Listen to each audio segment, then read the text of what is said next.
ಎಲ್ಲರಿಗೂ ನಮಸ್ಕಾರ. ಒಬ್ಬ ವ್ಯಕ್ತಿ ತನ್ನ ಇಡೀ ಜೀವನವನ್ನೇ ಸಮಾಜಕ್ಕಾಗಿ ಮುಡಿಪಾಗಿಟ್ರೆ ಅದ್ರಿಂದ ಸಮಾಜವನ್ನ ಬದಲಿಸೋಕೆ ಸಾಧ್ಯನಾ? ಇದೊಂದು ದೊಡ್ಡ ಪ್ರಶ್ನೆ ಅಲ್ವಾ? ಸರಿ, ಈ ಪ್ರಶ್ನೆಗೆ ಒಂದು ಅದ್ಭುತ ಉತ್ತರ ಸಿಕ್ಕಿದೆ. ರಾಣಿ ಚೆನ್ನಮ್ಮ ವಿಶ್ವವಿದ್ಯಾಲಯ ತನ್ನ 14ನೇ ಘಟಿಕೋತ್ಸವದಲ್ಲಿ 3 ಅಸಾಧಾರಣ ವ್ಯಕ್ತಿಗಳನ್ನ ಗೌರವಿಸ್ತಿದೆ. ಇವರು ಯಾರ್ಗೊತ್ತಾ? ಸದ್ದಿಲ್ಲದೆ ಸಾವಿರಾರು ಜನರ ಬದುಕನ್ನೇ ಬದಲಿಸಿದವರು.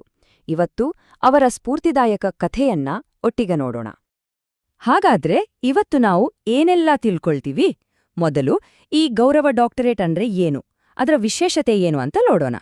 ಆಮೇಲೆ ನಮ್ಮ 3 ಸಾಧಕರ ಕಡೆಗೆ ಹೋಗೋಣ. ಸಮಾಜ ಸೇವೆಯ ಹರಿಕಾರ ಶಿವಾಜಿ ಕಾಗಣಿಕರ್, ಆಮೇಲೆ ಪೊಲೀಸ್ ಅಧಿಕಾರಿಯೂ ಹೌದು, ಸಾಹಿತಿಯೂ ಹೌದಾದ ಬಸವರಾಜ ಎಲಿಗಾರ್, ಮತ್ತು ಕೊನೆಯದಾಗಿ ಶಿಕ್ಷಣ ಮತ್ತು ಪರಂಪರೆಯನ್ನ ಕಾಪಾಡುತ್ತಿರುವ ವಿನೋದ ದೊಡ್ಡಣವರ. ಇವರ ಸಾಧನೆಗಳನ್ನ ಒಂದೊಂದಾಗಿ ಅರ್ಥ ಮಾಡ್ಕೊಳ್ಳೋಣ. ಸರಿ, Rani Chennamma ಯೂನಿವರ್ಸಿಟಿಯ 14ನೇ ಘಟಿಕೋತ್ಸವದಲ್ಲಿ doctor of letters ಅನ್ನೋ ಒಂದು ವಿಶೇಷ ಪದವಿ ಕೊಡ್ತಾ ಇದ್ದಾರೆ. ಇದು ಸುಮ್ನೆ ಕ್ಲಾಸ್ರೂಮ್ನಲ್ಲಿ ಓದಿ ಪರೀಕ್ಷೆ ಪಾಸ್ ಮಾಡಿ ತಗೊಳ್ಳೋ ಪದವಿ ಅಲ್ಲ. ಇದು ಅದಕ್ಕಿಂತ ತುಂಬಾನೇ ದೊಡ್ಡದು. ಯಾರು ತಮ್ಮ ಇಡೀ ಜೀವನವನ್ನೇ ಸಮಾಜ ಸೇವೆಗಾಗಿ ಮುಡಿಪಾಗಿಟ್ಟಿರ್ತಾರೋ ಅಂಥವರಿಗೆ ಸಲ್ಲುವ ಒಂದು ಅತ್ಯುನ್ನತ ಗೌರವ ಇದು. ಹೌದು, ಇದನ್ನ ನಾವು ಸ್ಪಷ್ಟವಾಗಿ ಅರ್ಥ ಮಾಡ್ಕೋಬೇಕು. ಇದು ಒಂದೇ ದಿನದಲ್ಲಿ ಮಾಡಿದ ಸಾಧನೆಗೆ ಸಿಕ್ಕಿದ್ದಲ್ಲ. ಬದಲಾಗಿ ತಮ್ಮ ಸ್ವಂತ ಸುಖ ಸಂತೋಷಗಳನ್ನೆಲ್ಲ ಪಕ್ಕಕ್ಕಿಟ್ಟು ದಶಕಗಳ ಕಾಲ, ಅಂದ್ರೆ ವರ್ಷಾನುಗಟ್ಲೆ ಸಮಾಜಕ್ಕಾಗಿ ನಿಸ್ವಾರ್ಥವಾಗಿ ದುಡಿದಿದ್ದಾರಲ್ವಾ, ಆ 3 ಜೀವಗಳ ಸಮರ್ಪಣೆಗೆ ಸಿಕ್ಕಿರೋ ಒಂದು ದೊಡ್ಡ ಮನ್ನಣೆ. ಸರಿ, ಹಾಗಾದ್ರೆ ನಮ್ಮ ಮೊದಲ ಸಾಧಕರ ಬಗ್ಗೆ ಮಾತಾಡೋಣ. ಅವರ ಹೆಸರು ಶ್ರೀ ಶಿವಾಜಿ ಕಾಗಣಿಕರ್. ಗಾಂಧೀಜಿಯವರ ಗ್ರಾಮಸ್ವರಾಜ್ ಅನ್ನೋ ಕನಸಿತ್ತಲ್ವಾ, ಆ ಕನಸಿಗೆ ಜೀವಂತ ರೂಪ ಕೊಟ್ಟ ಹಾಗೆ ಬದುಕಿದವರು ಇವರು. ಅಂತಹ ಒಂದು ಮಹಾನ್ ಚೇತನ.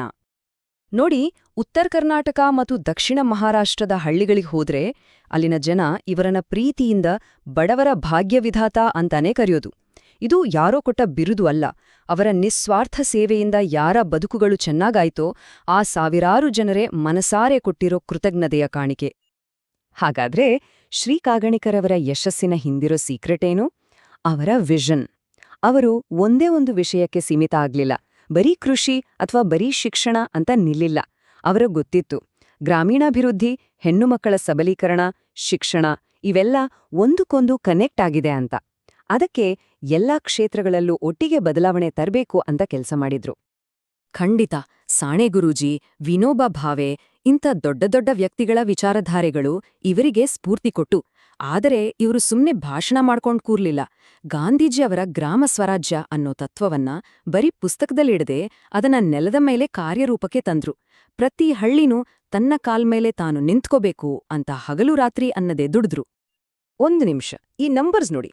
270 ಬಾಲವಾಡಿಗಳು, ಅಂದ್ರೆ ಸಾವಿರಾರು ಪುಟಾಣಿ ಮಕ್ಕಳಿಗೆ ಅಕ್ಷರಜ್ಞಾನದ ಅಡಿಪಾಯ ಹಾಕಿದ್ರು. 35 ರಾತ್ರಿ ಶಾಲೆಗಳು, ಅಂದ್ರೆ ಹಗಲೆಲ್ಲ ದುಡಿದು ರಾತ್ರಿ ಕಲಿಯೋಕೆ ಬರ್ತಿದ್ದ ನೂರಾರು ದೊಡ್ಡವರ ಬದುಕಲ್ಲಿ ಬೆಳಕು ಮೂಡಿಸಿದ್ರು. ಇದು ಸುಮ್ಮನೆ ಲೆಕ್ಕಾಚಾರ ಅಲ್ಲ, ಇದು ತಳಮಟ್ಟದಲ್ಲಿ ಅವರು ಮಾಡಿದ ಒಂದು ದೊಡ್ಡ ಶೈಕ್ಷಣಿಕ ಕ್ರಾಂತಿಯ ಸಾಕ್ಷಿ. ನೋಡಿ, ಅವರ ಕೆಲಸದ ನಿಜವಾದ ಪವರ್ ಇರೋದೇ ಇಲ್ಲಿ. ಅವರು ಬರೀ ಸಮಸ್ಯೆಗಳಿಗೆ ತಾತ್ಕಾಲಿಕ ಪರಿಹಾರ ಕೊಡ್ಲಿಲ್ಲ, ಬದಲಾಗಿ ಒಂದು ಇಡೀ ಹಳ್ಳಿಯೇ ಹೇಗೆ ಸ್ವಾವಲಂಬಿ ಆಗ್ಬಹುದು ಅನ್ನೋದಕ್ಕೆ ಒಂದು ಸಕ್ಸಸ್ಫುಲ್ ಮಾಡೆಲನ್ನೇ ಸೃಷ್ಟಿ ಮಾಡಿದ್ರು. ಇವತ್ತು ಗವರ್ಮೆಂಟ್ ಡಿಪಾರ್ಟ್ಮೆಂಟ್ಗಳು ಫಾಲೋ ಮಾಡ್ತಿರೋ ಸಸ್ಟೈನಬಲ್ ಡೆವಲಪ್ಮೆಂಟ್ ಬ್ಲೂ ಪ್ರಿಂಟ್ ಇದೆಯಲ್ವಾ, ಅದನ್ನ ಅವರು ದಶಕಗಳ ಹಿಂದೆಯೇ ಮಾಡಿ ತೋರಿಸಿದ್ರು. ಓಕೆ, ತಳಮಟ್ಟದಿಂದ ಸಮಾಜವನ್ನು ಕಟ್ಟಿದ ಕಾಗಾಣಿಕರ್ ಅವರ ಕಥೆ ಕೇಳಿದ್ವಿ ಅಲ್ವಾ? ಈಗ ಅದೇ ಸಮಾಜಕ್ಕೆ ರಕ್ಷಣೆ ನೀಡಿ ಅದರ ಸಾಂಸ್ಕೃತಿಕ ಬೇರುಗಳನ್ನ ಗಟ್ಟಿ ಮಾಡಿದ ಇನ್ನೊಬ್ಬ ಸಾಧಕರ ಕಡೆಗೆ ಹೋಗೋಣ. ಶ್ರೀ ಬಸವರಾಜ ಎಲಿಗಾರ. ಇವರ್ದು ಒಂದು ರೀತಿ ಡಬಲ್ ರೋಲ್ ಇದ್ದ ಹಾಗೆ. ಒಂದ್ ಕಡೆ ಕಾನೂನು ಪಾಲನೆ ಮಾಡೋ ಖಡಕ್ ಪೊಲೀಸ್ ಆಫೀಸರ್, ಇನ್ನೊಂದ್ ಕಡೆ ಕನ್ನಡ ಸಾಹಿತ್ಯದ ಸವಿಯನ್ನ ಇಡೀ ಜಗತ್ತಿಗೆ ತಲುಪಿಸೋ ಸೂಕ್ಷ್ಮ ಮನಸ್ಸಿನ ಅನುವಾದಕ. ಈ 2 ಪಾತ್ರಗಳನ್ನ ಎಷ್ಟು ಅದ್ಭುತವಾಗಿ ನಿಭಾಯಿಸಿದ್ರು ಅಂದ್ರೆ ನಿಜಕ್ಕೂ ಆಶ್ಚರ್ಯ ಆಗುತ್ತೆ. ಅವರ ಪೊಲೀಸ್ ಕೆರಿಯರ್ ಬಗ್ಗೆ ಹೇಳಲೇಬೇಕು. ಧೈರ್ಯ ಮತ್ತು ದಕ್ಷತೆ ಅಂದ್ರೆ ಅವ್ರೇ. ಕ್ರಿಮಿನಲ್ಗಳಿಗೆ ಸಿಂಹ ಸ್ವಪ್ನ ಆಗಿದ್ರು, ಆದ್ರೆ ಅದೇ ಹೊತ್ತಲ್ಲಿ ಸಾಮಾನ್ಯ ಜನರಿಗೆ ಜನಸ್ನೇಹಿ ಆಫೀಸರ್ ಆಗಿದ್ರು. ಸಾವಿರಾರು ಪೆಂಡಿಂಗ್ ಕೇಸ್ಗಳನ್ನ ಮುಗಿಸಿ ಜನರಿಗೆ ಮತ್ತೆ ಕಾನೂನಿನ ಮೇಲೆ ನಂಬಿಕೆ ಬರೋ ಹಾಗೆ ಮಾಡಿದ್ರು. 959, 959 ಈ ನಂಬರ್ ಏನು ಅಂತ ಯೋಚನೆ ಮಾಡ್ತಾ ಇದ್ದೀರಾ? ಇದು ಆ ಖಡಕ್ ಪೊಲೀಸ್ ಆಫೀಸರ್ ಅಷ್ಟೇ ಶ್ರದ್ಧೆಯಿಂದ ಕೂತು ಇಂಗ್ಲಿಷ್ಗೆ ಅನುವಾದ ಮಾಡಿದ ಬಸವಣ್ಣನವರ ವಚನಗಳ ಸಂಖ್ಯೆ. ವಾವ್ ಅಲ್ವಾ? ಅವರ ಟ್ರಾನ್ಸ್ಲೇಷನ್ ಸ್ಟೈಲ್ ತುಂಬಾನೇ ಸ್ಪೆಷಲ್. ಸುಮ್ನೆ ಪದಕ್ಕೆ ಪದ ಭಾಷಾಂತರಿಸ್ಲಿಲ್ಲ. ಅವರದಕ್ಕೆ ಸ್ಪಂದನಾತ್ಮಕ ಭಾಷಾಂತರ ಅಂತಾರೆ. ಅಂದ್ರೆ ಮೂಲ ವಚನದಲ್ಲಿರೋ ಇಮೋಷನ್, ಅದರ ಕಲ್ಚರಲ್ ಎಸೆನ್ಸ್ ಮತ್ತು ಫಿಲಾಸಫಿ ಎಲ್ಲವನ್ನೂ ಹಿಡಿದಿಟ್ಟು ಓದೋರ ಹೃದಯಕ್ಕೆ ನೇರವಾಗಿ ತಲುಪಿಸೋದು. ಅಕ್ಕಮಹಾದೇವಿ ಶಿಶುನಾಳ ಶರೀಫರ ವಿಚಾರಗಳನ್ನ ಜಗತ್ತಿಗೆ ಪರಿಚಯಿಸಿದ್ದೇ ಈ ರೀತಿಯಲ್ಲಿ. ಅವರ ಈ ಕೃತಿ ಮೈ ಮೀ ಇಸ್ ದಿ ಅಂದ್ರೆ ನನ್ನೊಳಗಿನ ನಾನು ನೀನೇ ಇದೊಂದ್ ರೀತಿ ಟೈಮ್ ಮೆಷೀನ್ ಮಾದ್ರಿ.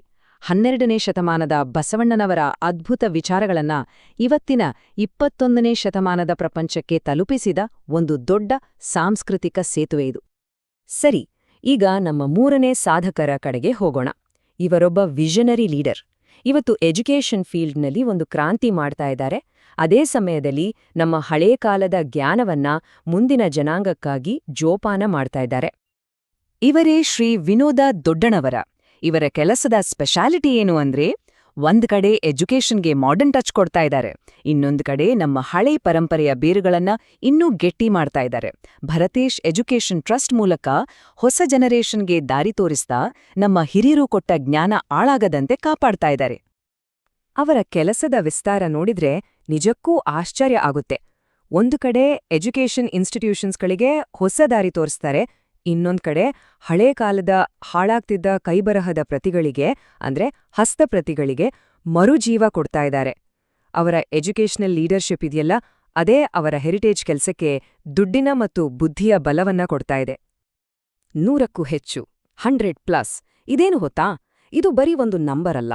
ಬೆಳಗಾವಿ ಜಿಲ್ಲೆಯಲ್ಲಿ ಮರೆತು ಹೋಗ್ತಿದ್ದ 100ಕ್ಕೂ ಹೆಚ್ಚು ಪಾರಂಪರಿಕ ಸ್ಥಳಗಳನ್ನ ಗುರುತಿಸಿ ಅವುಗಳ ಕಥೆಯನ್ನ, ನಮ್ಮ ಇತಿಹಾಸವನ್ನ ಡಾಕ್ಯುಮೆಂಟ್ ಮಾಡಿ ಉಳಿಸಿದ ಪ್ರಯತ್ನದ ಸಂಕೇತ ಇದು.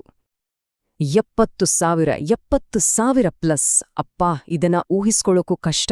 ಅಷ್ಟು ಸಂಖ್ಯೆಯ ಪ್ರಾಚೀನ ಹಸ್ತಪ್ರತಿಗಳು ಹಾಳಾಗೋಗ್ತಿದ್ವು. ಆ ಜ್ಞಾನದ ಖಜಾನೆಗೆ ಇವರು ಮರುಜೀವ ಕೊಟ್ಟಿದ್ದಾರೆ. ಒಂದೊಂದನ್ನು ರೀಸ್ಟೋರ್ ಮಾಡಿ, ಡಿಜಿಟೈಸ್ ಮಾಡಿ ಮುಂದಿನ ಸಾವಿರಾರು ವರ್ಷಗಳಿಗೆ ಸೇಫಾಗಿಟ್ಟಿದ್ದಾರೆ. ಎಂಥ ದೊಡ್ಡ ಕೆಲ್ಸ ಅಲ್ವಾ? ಇದು ಸುಮ್ಮನೆ ಒಂದ್ಸಲ ಮಾಡಿಬಿಡೋ ಕೆಲ್ಸ ಅಲ್ಲ. ಇದೊಂದು ನಿರಂತರವಾದ ಅಭಿಯಾನ. ಹಸ್ತಪ್ರತಿಗಳನ್ನ ರಿಸ್ಟೋರ್ ಮಾಡೋಕೆ ಸೆಂಟರ್ಗಳನ್ನ ಶುರು ಮಾಡೋದು, ಆಮೇಲೆ ಅದರ ಬಗ್ಗೆ ಜನರಲ್ಲಿ ಜಾಗೃತಿ ಮೂಡಿಸೋದು. ಅಷ್ಟೇ ಅಲ್ಲ, ಈ ಕೆಲ್ಸವನ್ನ ದೇಶದ ಬೇರೆ ಬೇರೆ ಕಡೆ, ಮೂಡಬಿದ್ರಿಯಂಥ ಜಾಗಗಳಿಗೂ ವಿಸ್ತರಿಸೋ ದೊಡ್ಡ ಪ್ಲಾನ್ ಅವರಲ್ಲಿದೆ. ಸರಿ, ನಾವಿವತ್ತು 3 ಬೇರೆ ಬೇರೆ ದಾರಿಗಳಲ್ಲಿ ನಡೆದವರ ಕಥೆ ಕೇಳಿದ್ವಿ, 3 ಬೇರೆ ಬೇರೆ ಕ್ಷೇತ್ರಗಳನ್ನ ನೋಡಿದ್ವಿ. ಆದ್ರೆ ಈ ಮೂವರಲ್ಲೂ ಒಂದು ಕಾಮನ್ ಪಾಯಿಂಟ್ ಇದೆ. ಇವರೆಲ್ಲರನ್ನೂ ಒಟ್ಟಿಗೆ ಬೆಸೆಯೋ ಆ ಒಂದು ಶಕ್ತಿ ಯಾವುದು? ನೋಡಿ, ಶ್ರೀ ಕಾಗಣೀಕರ್ ಹಳ್ಳಿಗಳನ್ನ, ಸಮುದಾಯಗಳನ್ನ ಕಟ್ಟಿದ್ರು. ಶ್ರೀ ಯಳಿಗಾರ್ ಆ ಸಮಾಜಕ್ಕೆ ರಕ್ಷಣೆ ಕೊಟ್ಟು ನಮ್ಮ ಸಾಹಿತ್ಯವನ್ನ ಉಳಿಸಿದ್ರು. ಮತ್ತು ಶ್ರೀ ದೊಡ್ಡಣವರ ಮುಂದಿನ ಜನರೇಷನ್ಗೆ ಎಜುಕೇಷನ್ ಕೊಟ್ಟು ಹಿಂದಿನ ಜನರೇಷನ್ನ ಜ್ಞಾನವನ್ನ ಕಾಪಾಡಿದ್ರು. ದಾರಿಗಳು ಬೇರೆ ಬೇರೆ ಇರ್ಬೋದು, ಆದ್ರೆ ಗುರಿ ಮಾತ್ರ ಒಂದೇ: ನಿಸ್ವಾರ್ಥ ಸಮಾಜ ಸೇವೆ. ಹಾಗಾದ್ರೆ ನಾವು ಶುರು ಮಾಡಿದ ಪ್ರಶ್ನೆಗೆ ವಾಪಸ್ ಬರೋಣ. ಒಬ್ಬ ವ್ಯಕ್ತಿಯ ಸಮರ್ಪಣೆ ನಿಜಕ್ಕೂ ಒಂದು ಸಮಾಜವನ್ನೇ ಬದಲಿಸಬಹುದಾ? ಇದಕ್ಕೆ ಉತ್ತರ ಬೇರೆ ಎಲ್ಲೂ ಇಲ್ಲ. ಶ್ರೀ ಕಾಗಣಿಕರ್, ಶ್ರೀ ಯಲಿಗಾರ್ ಮತ್ತು ಶ್ರೀ ದೊಡ್ಡಣವರ ಇವರ ಜೀವನಗಳೇ ಈ ಪ್ರಶ್ನೆಗೆ ಜೀವಂತ ಉತ್ತರ. ಅವರ ನಿಸ್ವಾರ್ಥ ಸೇವೆ ಖಂಡಿತವಾಗಿಯೂ ನಮ್ಮೆಲ್ಲರಿಗೂ ಒಂದು ದೊಡ್ಡ ಸ್ಫೂರ್ತಿ. ತಮ್ಮ ತಮ್ಮ ಫೀಲ್ಡ್ಗಳಲ್ಲಿ ಸದ್ದೇ ಇಲ್ಲದೆ ಸಮಾಜವನ್ನ ಕಟ್ಟಿದ ಈ ಮಹನೀಯರ ದಾರಿ ನಮ್ಮೆಲ್ಲರ ಮುಂದಿದೆ.